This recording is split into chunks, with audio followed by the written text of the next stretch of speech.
All right, we're picking back up where we left off. We had a battery pack, our battery died out there, had to switch up to our alternative power source. Okay, so where we were at last time in part one of our message was at Genesis chapter 11, the Tower of Babel, which we know is right here. Here we go, there's the Tower of Babel for us. We found out that there was actually a city of Babylon in Iraq, modern day Iraq. And so we saw that the Tower of Babel was destroyed by God because the men were gathered there together in one united people, which sounds like a good thing at first, but then in reality we find out that that's going to make it easier for Satan to take over and rule the world by just converting one king.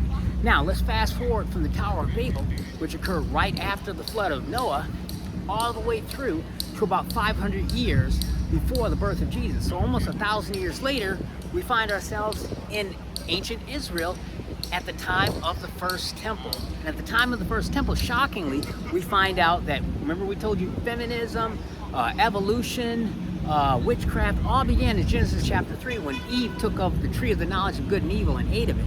We also find out that feminism and the rising up, the fulfillment of the prophecy that God made when he said, in Genesis chapter 3, verse 15, your desire shall be towards your husband. In other words, your desire will be to rule over your husband and to dominate him. We see that come true in the nation of Israel, which was considered a patriarchal society. Well, it was until the women rebelled against it because they found out that worshiping the Queen of Heaven could make the crops grow better and put more food in the refrigerator, so they rebelled against God. And we pick that up in Jeremiah chapter 7, verse 17. It says, seest thou not what they do in the cities of Judah? And I have to apologize for the noise because all the military helicopters are coming in for the sea and air show that's coming along. But let's go ahead and pick it up from there. The children gather wood, and the fathers kindle the fire, and the women knead their dough to make cakes to the Queen of Heaven and to pour out drink offerings to other gods. And then let's go ahead and fast forward to Jeremiah chapter 44, and we find out even more shockingly that it gets even worse. The women actually rebel against Jeremiah and send a message back to God through the women. And this is what occurs in Jeremiah chapter 44, and it says in verse 15, then all the women which knew that their wives had burned incense to other gods, and all the women that stood by, answered Jeremiah, saying, we will not hearken unto thee, verse 17, but we will certainly do whatever thing goeth forth out of our own mouth to burn incense unto the Queen of Heaven, and to pour out drink offerings to them. Wow, and then it goes on to say, in the cities of Judah and in the streets of Jerusalem, for then we had plenty of victuals, a way of food. We had plenty of food to eat.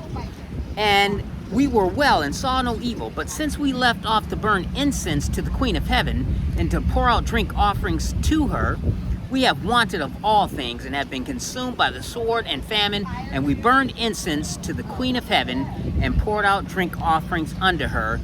Did we make her cakes to worship her and pour out drink offerings unto her without our men? Meaning, without the permission of our men. We decided to do this of our own accord. The women of Israel stood up, rebelled against their husbands, rebelled against God's prophet, and sent a message back to God himself saying, we're still going to bake cakes to the Queen of Heaven because she makes the crops grow and puts food in our refrigerator. So God got really angry. Feminism is now taking over the land of Israel.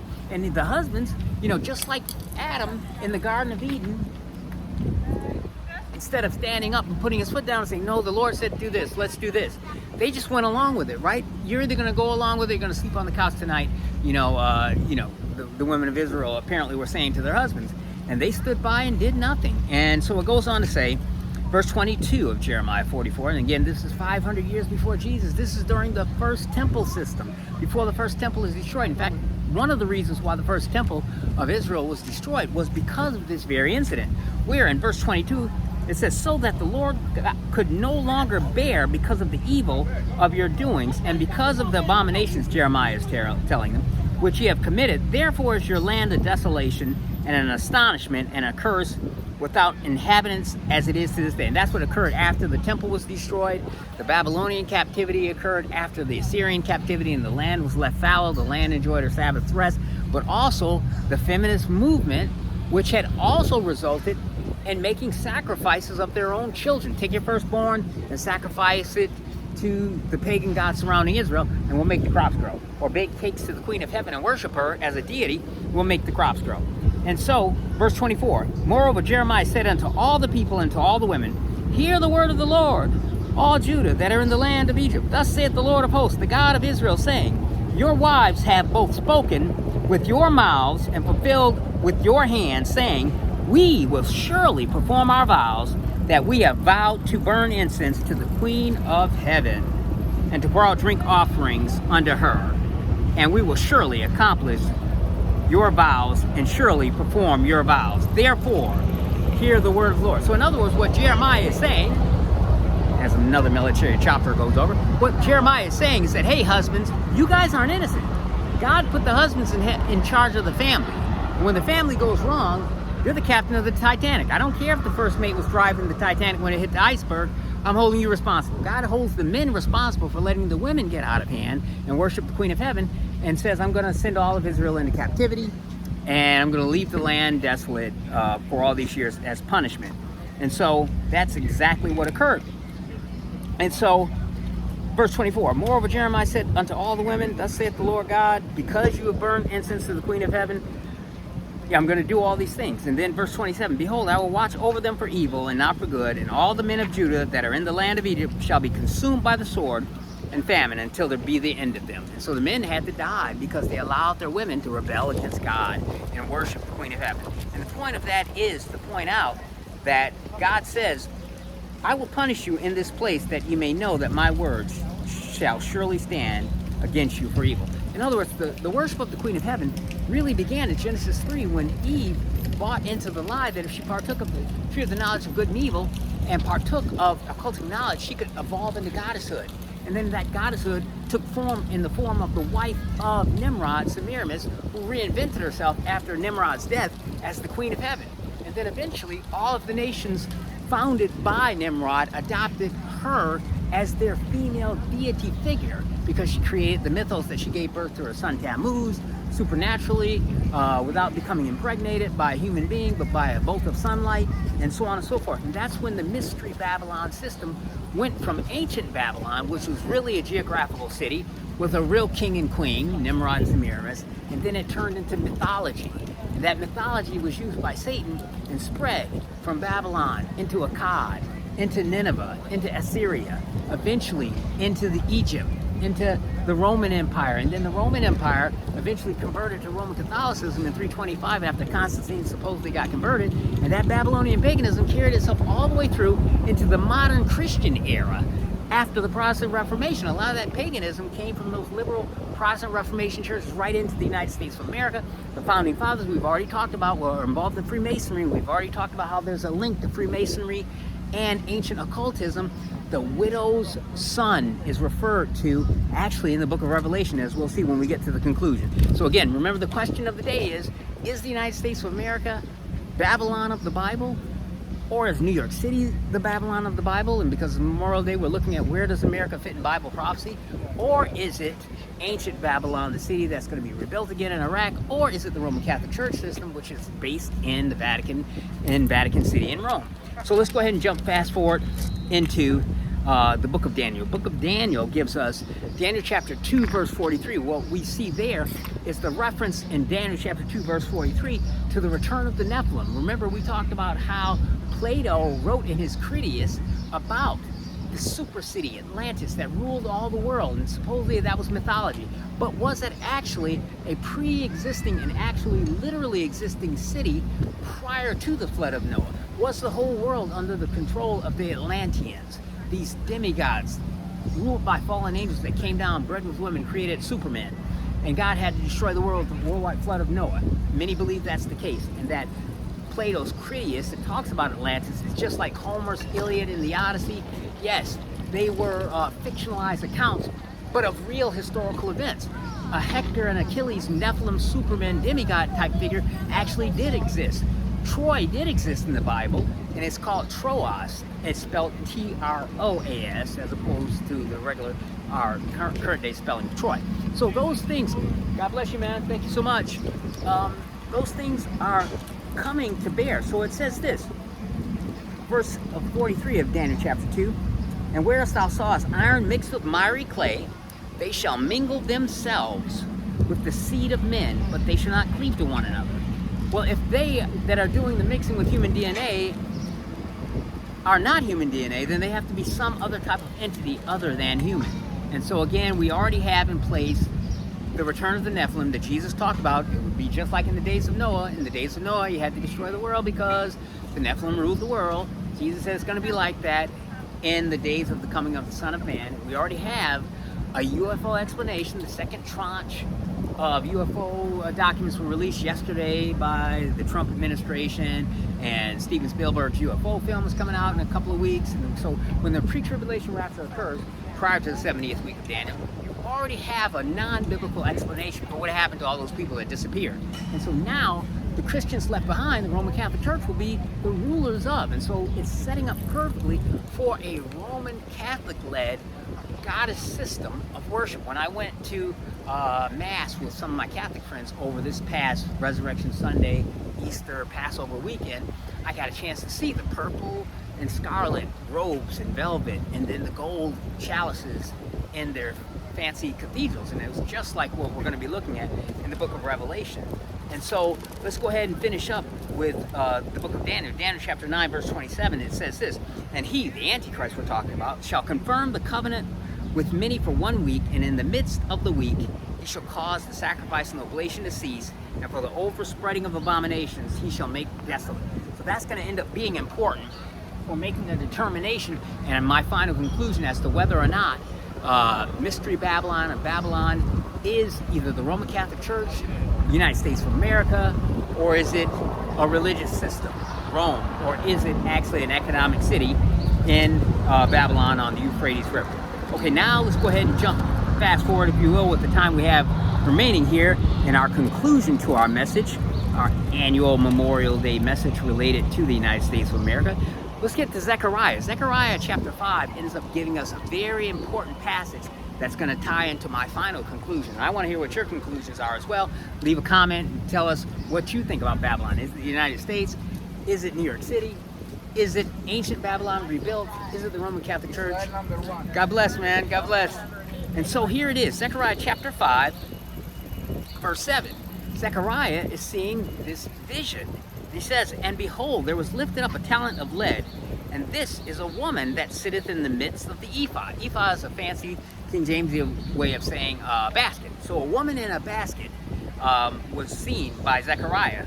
And then it goes on, and the angel tells Zechariah in verse 8, and he said, "This is wickedness." And he cast it into the midst of the ephod. In other words, the angel threw this wicked woman into this basket and trapped her in there with by putting a big lead weight on top of the basket's lid. And then it says, verse 9, "Then I lifted mine eyes up and looked, and behold, there came 2 women, but not regular women, because it says, and the wind was in their wings." Women don't have wings.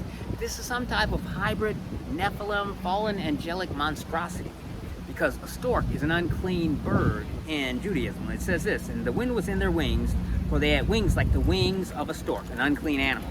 "And they lifted up the ephod between the earth and the heaven. And then they said to the angel that talked with me, Whither do these bear the ephod? And he said unto me, To build it an house in the land of Shinar, and it shall be established and set there upon her own basin." The land of Shinar. Let's take a look at our Bible property map. Here it is. Here's Babylon. The province Babylon is located in is called Shinar. The plain of Shinar is where the city of Babylon sits upon the Euphrates River. Modern day Iraq. Here's Jordan, Israel, Saudi Arabia, Iraq, and there's the Euphrates River. There's the ancient city of Babylon that's being rebuilt. And so the plain of Shinar is the county that the city of Babylon was located in. So what this verse is telling us is that these fallen angel monstrosities are carrying this woman, which is wickedness, I go with the bike from one location geographically to another. And that's going to end up tying into our final conclusion about what Babylon is in the book of Revelation. And let's work our way back towards that by jumping now into the New Testament. And when we get back into the New Testament, we're going to get back into the book of Revelation. And what did we do? We jumped all the way forward to Revelation 13. We've already looked at Revelation 17 and 18 and saw what it said about Babylon, but Babylon is mentioned even earlier in Revelation chapter 13. And this is what it says in Revelation 13. And it says, Revelation chapter 14, and it goes on to say in Revelation 14:8, and there followed another angel saying, Babylon is fallen, that great city, because she made all the nations drink of the wine of the wrath of fornication. So it's referring to Babylon as a city here, but it's also referring to it as a she. So again, is this some kind of personification, a metaphor, allegory? Verse 9, it says, and the third angel that followed them, saying with a loud voice, said this, if any man worship the beast or its image or receive the mark in his forehead or in his hand, the same shall drink the wine of the wrath of God, and shall be tormented with fire and brimstone. Then verse 11 it says, and their torment ascendeth up forever, and they shall not have rest day or night who worship the beast and his image, and whosoever receives the mark of the beast as his name. And so what we find out then is that Babylon is mentioned here in Revelation 14, and it's judged. So at what point is Babylon judged? Well, in Revelation 17, we get the history of what appears to be the religious system. And again, Dave Hunt, in his excellent book, A Woman Rides the Beast, makes the excellent points that Revelation 17, the purple and scarlet and the silver and gold and the fornication and seducing the kings of the earth, that's a beautiful metaphor for the Roman Catholic Church. And Alexander Hislop, in his Two Babylons, comes to that conclusion as well. He says we're talking about Rome and the Roman Catholic Church system here. Dave Hunt and Alexander Hislop agree on that. But Joe Chambers comes along and says, no, it's actually the rebuilt city of Babylon. And then Chuck Missler comes along. We're going to find out that Chuck Missler's position is that, guess what? They're both right. Chuck Missler and Dave Hunt actually had a debate against one another some time back, and Dave so impressed him with his position that Rome is the Babylon, the mystery Babylon of Revelation 17, that Chuck Missler, who had been against that idea and been all on board with the city of Iraq, changed his mind and actually came to argue that, man, Dave Hunt makes such clear and irrefutable points that Hislop and Dave Hunt must be right about mystery Babylon being the Roman Catholic Church system. But then he took a hybridized position. He said Joe Chambers, who had written a book about mystery Babylon being Iraq, he took the position that, man, they're both right. Because he takes the position that while mystery Babylon was originally, yes, it was once upon a time, all the way back at the Tower of Babel, which comes from the Garden of Eden. In the Tower of Babel, it became transmogrified into the worship of a female deity. Semiramis became the Queen of Heaven. That went from Babylon into Nineveh, Akkad, Assyria, from Assyria to the Egyptians, from the Egyptians to the Grecians, and from the Grecians to the Romans. And then the Romans, when they eventually supposedly converted to the one universal truth of Christianity in 325 AD, they adopted a lot of that Babylonian paganism into their form of Christianity, which became the Roman Catholic Church system, which exists to this very day on the City of Seven Hills in Rome, the Vatican City. And so Dave Hunt and Alexander Hislop makes those arguments that those implements are so similar, they can't be talking about something else. But when we looked at Zechariah chapter 5, and this is what Chuck Missler points out, and this is eventually the position that I've adopted, that both Dave Hunt and Chuck Missler and Joe Chambers are right. Both sides are right. The Hunt, Alexander Hislop position, and the Chuck Missler, the Joe Chambers position of a literal city in Iraq being rebuilt. How does this work out? The rapture occurs. And then after the rapture occurs, the UFO explanation is given by the governments of the world to explain away the rapture as a non-biblical event. Those weren't the followers of Jesus caught up in the clouds to meet the Lord in the air. That was all a myth. The official Christian church of the world, which is the Roman Catholic Church system, which now has in place a liturgy that can accept and baptize into their church extraterrestrials who will be revealed soon. According to Steven Spielberg's movie, according to the UFO tranche that was just dropped yesterday, we're just probably weeks, maybe months away from an announcement that UFOs are real. Well, they've already announced UFOs are real, but that aliens, extraterrestrials, are piloting them. So once that's done, you'll have in place the explanation for a non-biblical explication of the pre-tribulation rapture. Once the church is gone, now the Roman Catholic Church has no competition. Now it can unite the whole world together in what? In a one-world form of Christianity that includes New Ageism, feminism, Islam, Baha'ism, even alien worship can be now syncretized together in one form of pseudo-Christian occultism, which will be the Mystery Babylon system reborn. And it will be headquartered during the first 3.5 years of the 7-year tribulation period, I believe, in the city of Rome. But we found out in the book of Revelation that God is going to put it in the hearts of the Antichrist to do what? To destroy the whore. Remember, in Revelation 17, the woman is riding the beast, Dave Hunt points out. She is using the beast system, or the Antichrist system, to dominate the whole world. I believe that happens after the pre-tribulation rapture. During the first 3.5 years of that 7 years, the whole world is united together under a false form of Christianity, run by the Pope and the false prophet, and therefore all the world comes together. But then when Antichrist gets assassinated and comes back from the dead, man, we realize now he's a supernatural entity. And so now we know that the Antichrist is the Messiah of the Bible. He is the king of the earth. He's God in human flesh. And the whole world is wandering after the beast. Now, the beast, Antichrist, who is now indwelt by Satan himself, he doesn't need the false pseudo-Christian female goddess deity system that Satan needed from the fall of the garden and the Tower of Babel, where it was instituted officially to deceive people away from the worship of God, because now he can be worshipped as God directly in the person of the Antichrist.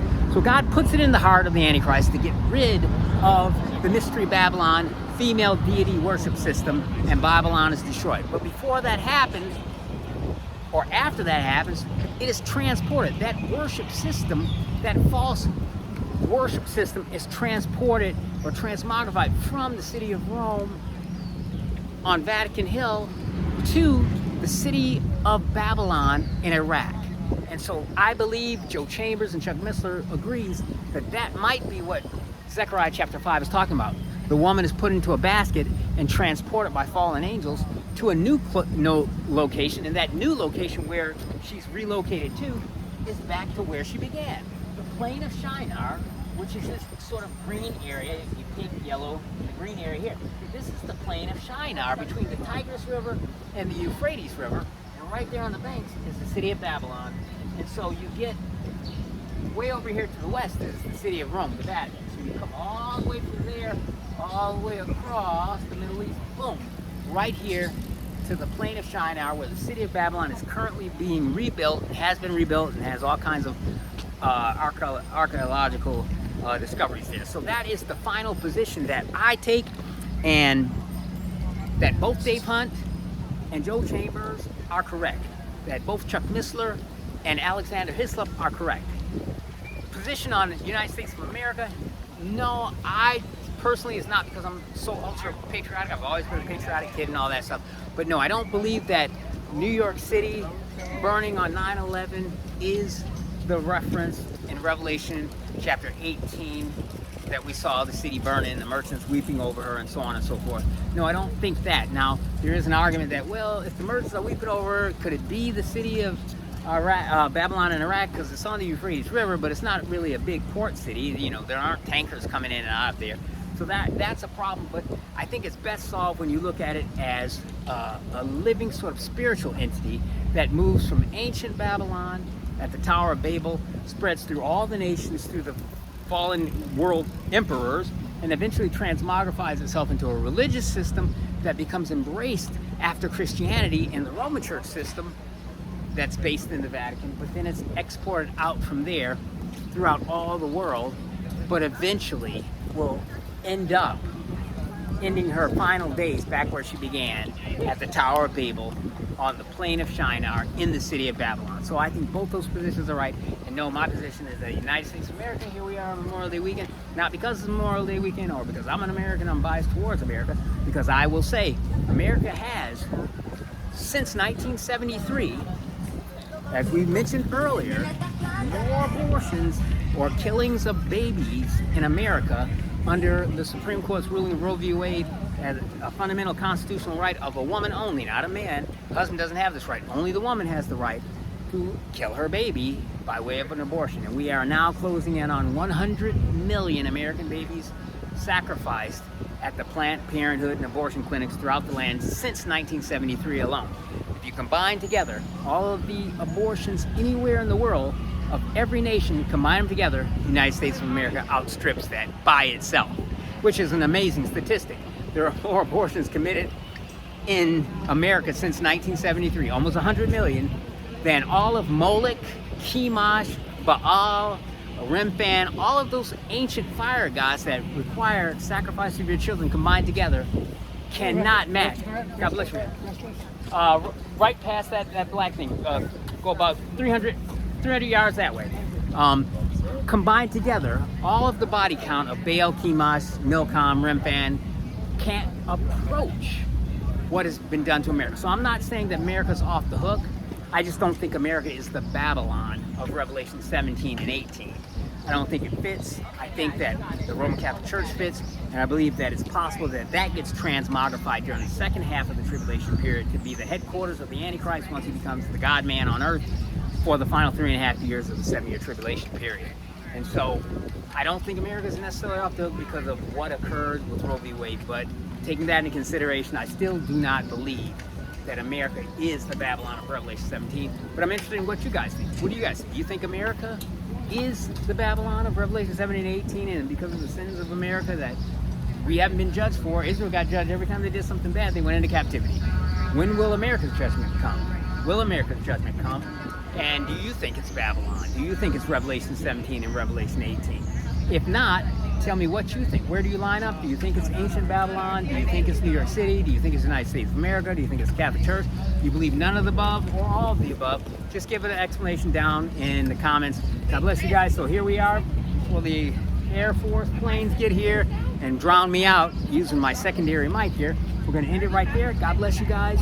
Thank you for tuning in. Hope you guys have a blessed Memorial Day weekend. And I also pray that this is our very last Memorial Day weekend here on South Beach at South Beach Gospel Ministries before the pre-tribulation rapture of the church. If the pre-tribulation rapture happens before Memorial Day comes next year, I won't miss the show. I'll watch it from heaven. Goodness forbid.